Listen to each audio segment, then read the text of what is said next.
Добрый вечер, дорогие друзья. Наша передача на сегодняшний день называется «Кабарда между мифом и реальностью». Обычно фантазоры пишут сценарии к фантастическим фильмам и работают в Голливуде. Но у наших кабардинских соседей фантазоры работают в Кабардино-Балкарскому институту гуманитарных исследований, становятся историками, пишущими своему народу историю, которой никогда не было. И рассказывает им о государстве, которое никогда не было, также о геноциде, которого никогда не было. Однако исторические факты говорят, что если бы не было России, то сегодня не было бы адыгов, ни черкесов, ни кабардинцев, ни абазин. Все они обязаны России своим существованием на своих нынешних местах проживания. Без помощи России они никогда не образовались как народ, не смогли бы занять земли, которыми они обладают сегодня. А что интересно, именно эти народы кричат сегодня на каждом углу, что Россия оккупировала их земли и изгнала их из исторической родины. И подобных необоснованных мифов. На сегодняшний день один из самых больших мифов, которые распространяют кабардинские фантазоры, это миф Кабарда, который якобы Россия оккупировала и раздала ее земли соседям. По этому поводу господин Яганов говорит: черкесы не поддерживают Горскую республику. Вот осторожно, вот ты осторожно. Черкесы не поддерживают Горскую республику. Какую Горскую республику?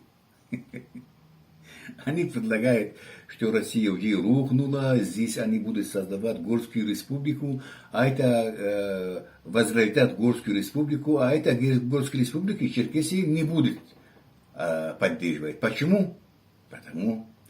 Потому что, по его словам, тогдашний член этой республики, Кабардинский округ, при выходе из Горской республики потерял очень много земель.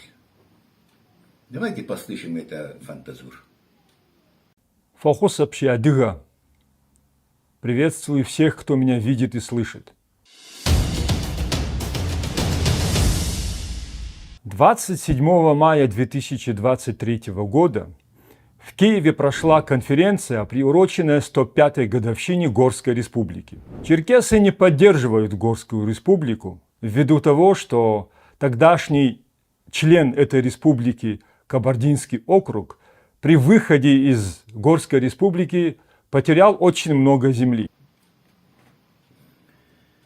Чтобы знать, чья земля была Кабарда, прилагаю следующие факты. Исторические документы доказывают, что сама Кабарда была Карачаево-Балкарской землей. Слышал, господин Яганов?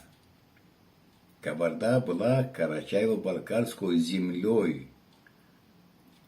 В 1728 году Гербер писал: черкесы обеих частей Кабарды являются одним и тем же народом. Интересно, кто же эти черкесы, которые были жителями Большой и Малой Кабарды?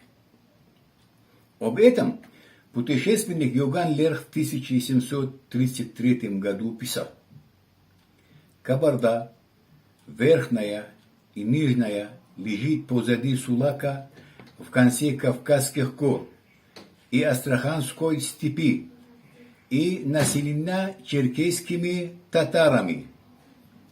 Заметьте, жители Верхней и Нижней Кабарды в 1700 1933 году были черкесскими татарами, а не адыгоязычными кабардинцами. Теперь возникает вопрос, кто такие черкесские татары? Карачаево-балкарцы или другой туркоязычный народ? Об этом в 1793 году Питер Симон Палас свидетельствует, что коренными жителями Кабарды были карачаево-балкарцы.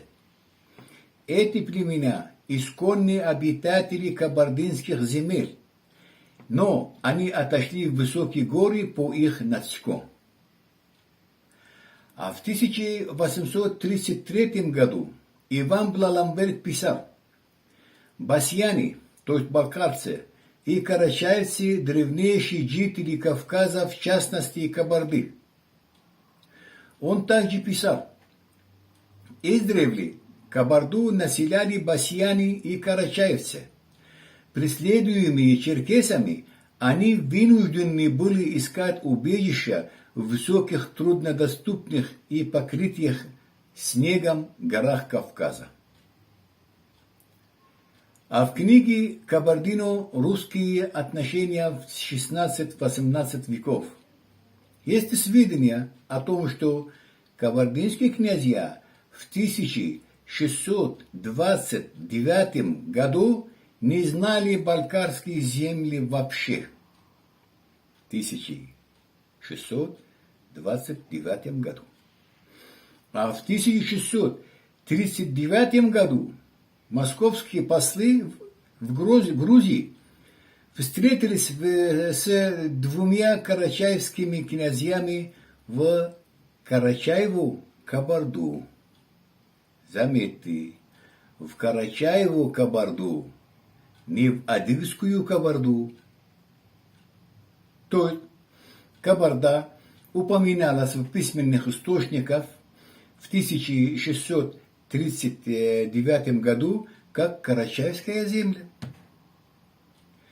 А это 100 лет до подписания Белградского договора, где признали якобы суверенитет Кабарда.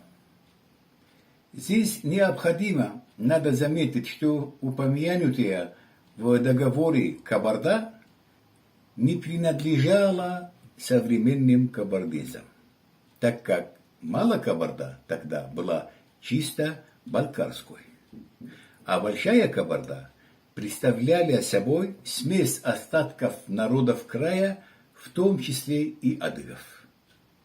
И она никогда не принадлежала адыгам. Об этом будем говорить подробно в другой работе.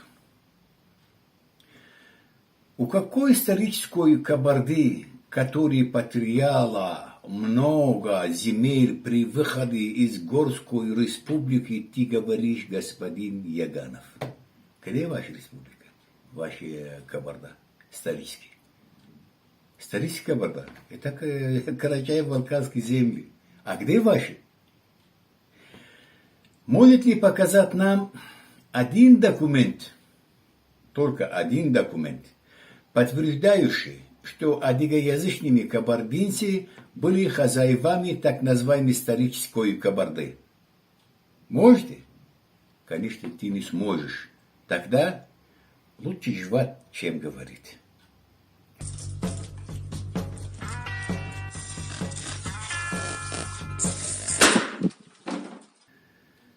Да будет известно всем фантазорам, которые привыкли воровать чужие истории, что адыгоязычные кабардинцы были пришлыми племенами не только на земле карачаево-балкарцев, а на побережье Черного моря тоже. Это упоминается даже у кабардинских и адыгских авторов. Например, в книге «Нарты адыгский героический эпос» читаем: много лет назад, там, где сейчас живем мы, адыги, у моря, жили какое-то большое племя. Люди этого племя назвали Нартом. Нарты были высокими и очень сильными, и в сражении, и в труды им не было равных. Дальше говорится, что они стали умирать. Конечно, здесь он в легенде не написано именно эта легенда, почему они умирали. А в другой легенде написано, что сатана, она отравила их. Это бжедурская версия, еще есть шапсурская, которая звучит. Как-то старик Нарт пахал поле. Старуха понесла ему еду. Вдруг на дороге она видела маленького человечка и очень удивилась. Сунула эту человечка себе в карман и понесла старику. Поставила пред ним еду. Пока он ел, старуха сказала ему, что-то нашла на дороге, сунула в карман и принесла. Когда она достала человечка из кармана, старик покачал головой. В наш край пришел тот, того называют неказистый человечек, сказал он. Нам здесь делать больше ничего. Уехал из нашего края и увез с собой нартов. Край остался адыгом. То есть, адыгский нартский эпос признают, что адыги чужой народ на побережье Черного моря. Они также признают, что нартами они не являлись. Но это другая тема. Адыгский писатель Асфар Куек пишет, адыги не родились на Кавказе. Они тоже пришли народ. До того жили в другом месте, в другой стране. Но что это за земля, когда и как адыги переместились на Кавказ, никто не знает. Спасибо за откровенность, господин Асфар Куек. Выкудашев кабардинец пишет, из всех разнообразных рассказов, однако только несомненное заключение. Кабардинцы не были исконными жителями Кабарды, откуда-то сюда переселились. Аталиков пишет, он тоже кабардинец. Из приведенных материалов следует, что кабардинцы являются пришельцами в районе Пятигорья. Атаджукин, кабардинский князь, пишет, предки кабардинцев были родом из Малой России. Руслан Бетрезов, кабардинец, пишет, монголы-татары нанесли огромный ущерб аланам и разбили их государство, а остатки аланов были вытеснены полностью из степных районов в горы, после чего адыги поселились в степах Алана. В Большой советской энциклопедии указано, что кабардинцы появились на территории их современного проживания в начале XVI века и, по некоторым сведениям, еще позже. А карачаево-балкарские земли служили для кабардинцев как убежище. Это далеко не ваша родина. Это было для вас убежище от русского и крымского войска. По этому поводу Бузулов писал, в горных ущельях у балкарцев и баксанских карачаевцев, успевцев, кабардинцы находили убежище от карательных войск Ермолова. Теперь, так как исторические документы подтверждали, что Кабарда была землей карачаево-балкарцев, и сами кабардинские и адыгские историки признали, что они являются пришлым народом, и другие историки доказали, что земли карачаево-балкарцев были убежищем для кабардинцев, тогда возникает вопрос, у какой исторической Кабарды, принадлежащие адыгоязычным кабардинцам, говорит это маленький фантазорчик.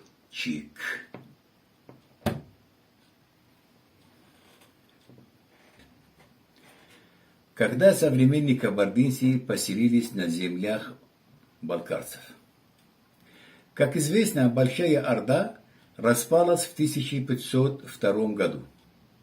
Ее владения пришли к Крымскому ханству. В 1519 году старшина кабардинцев арендовали у крымского хана небольшую территорию.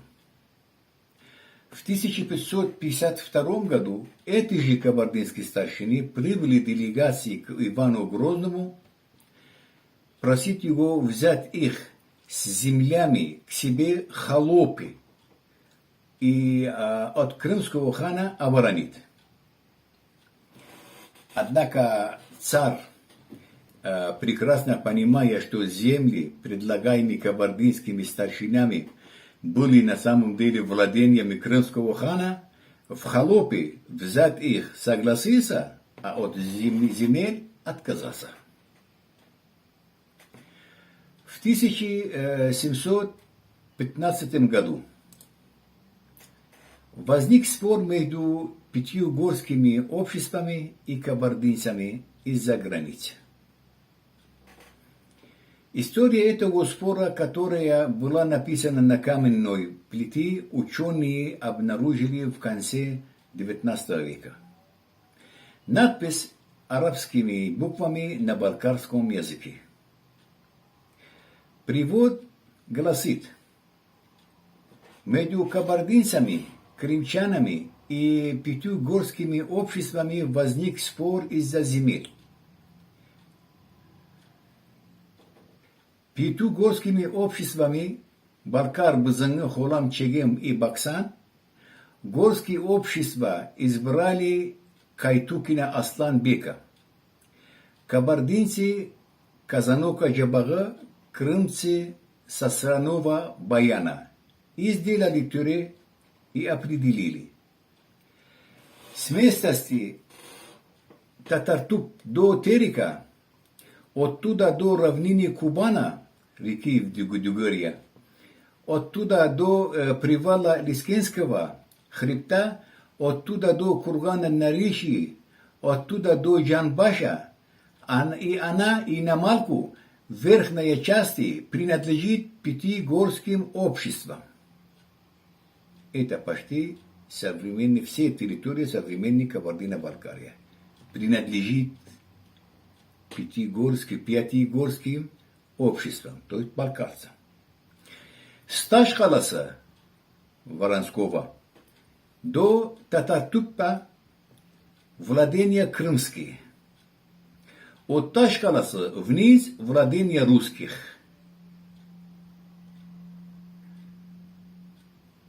Отсюда ясно видно, да, то, что в 1715 году нынешняя территория Кабардино-Балкария полностью принадлежала балкарцам. А кабардинцы не имели свою собственную землю вообще. Они жили то на владении крымского хана, то на русских владениях. Интересно, у какой исторической Кабарды, который разрушили Россия и раздала ее земли соседям, ты говоришь? Да? Хочу обратить ваше внимание на то, что обозначенные здесь границы соответствуют сведениям по данному вопросу, дошедшему до нас из источников грузинского царя в Пахошке в 1743 году.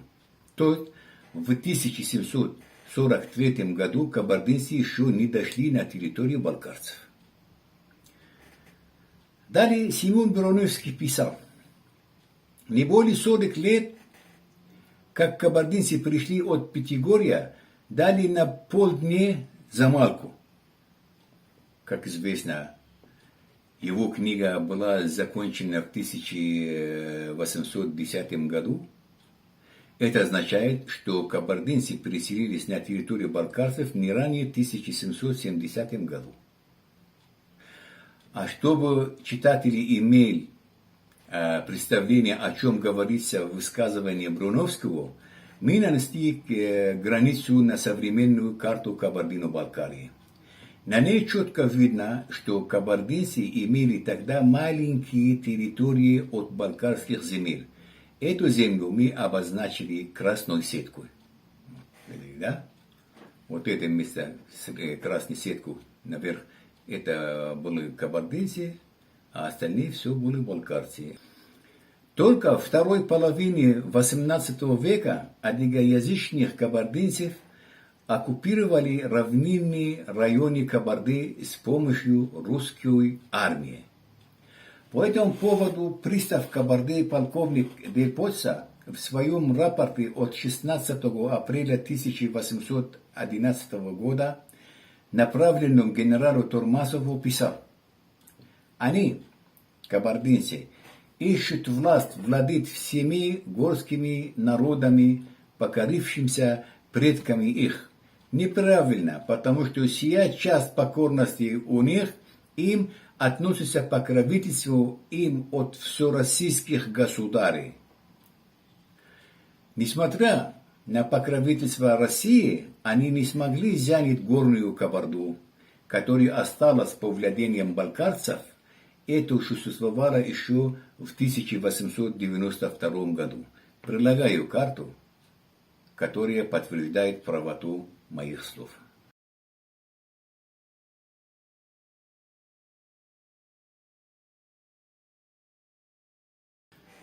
Адыгоязычные кабардинцы и черкесы до конца XIX века не имели права владеть собственной землей. Об этом Леонтьевич в 1882 году писал: «До конца прошлого века, то есть в пору кочевания черкесов, овладение земли было возможно лишь в смысле временной стоянки кочевого и скота». Кепкева Зарима пишет: «Владельцы ногайских, кабардинских, абазинских аулов не имели отдельной поземельной собственности». А теперь я задаю вопрос господину Яганову. Если кабардинцы и черкесы не имели права владеть землями для постройки селения, то где же находилась историческая Кабарда и Великая Черкесия? Где они? Возможно, Кавказ был двухэтажным? Вы построили свое государство в верхнем этаже? Но мы бедные люди. Мы говорим о Кавказе, который расположен на первом этаже. Где исторические документы доказывают, что у вас там не было даже 1 метра собственной земли до того, как вас поддержала Россия. Не было ни 1 метра. Понимаешь? Не историческая Кабарда и такой-то Великая Черкесия. У вас не было ни 1 метра земли до того, как вас поддержала Россия.